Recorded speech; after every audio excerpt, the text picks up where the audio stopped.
Doctor संपदा मुंडेसोबत जे घाणेरडा कृत्य झालेला आहे त्याचा मी पूर्ण निषेध करते आणि मी सरकारकडून विनंती करते आणि महिला आयोग पण जरी काय काम करण्यासाठी इच्छुक असेल तो मी हे म्हणते की लवकरच लवकर जे पोलीस अधिकाऱ्यांनी असे घाणेरडा कृत्य केलेला आहे त्यांची अगोदर दिंड काढली पाहिजे, त्यांना नागडा करून त्यांची दिंड काढा, नंतर पोलिसांचे हवाले करा किंवा कोर्टाचे हवाले करा. क्योंकि असे घाणेरडे कृत्य रोज होत आहे महाराष्ट्रामध्ये दर दिवशी आणि अशी खूप महिला मुलगी लहान लहान वयाची मुलगी आत्महत्या करत आहे तरी पण काहीही याच्यावरती ॲक्शन घेत नाही. पोलीस अधिकारी किंवा सरकार काहीही ॲक्शन घेत नाही.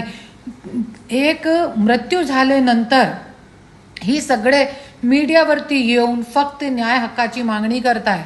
अरे पण जिवंत असलेले लोकांना कधी तुम्ही न्याय देणार? आणि हे जे संपदा मुंडे आहे त्या पण मागणी करत होती. गेले 4 महिनेपासून त्यांना मानसिक त्रास देत होते. त्यांनी कंप्लेंट केली.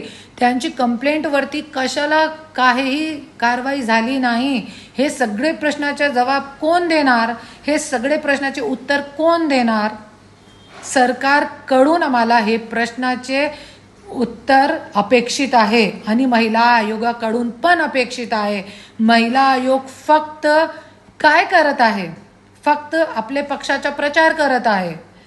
आणि असे महिलांना आज घरामध्ये मला खूप फोन येतात, खूप कॉल येतात महिलांचे. छोटी छोटी वयाची मुलगी आम्हाला मारहाण करताय, हे करताय, ते करताय, आम्ही आत्महत्या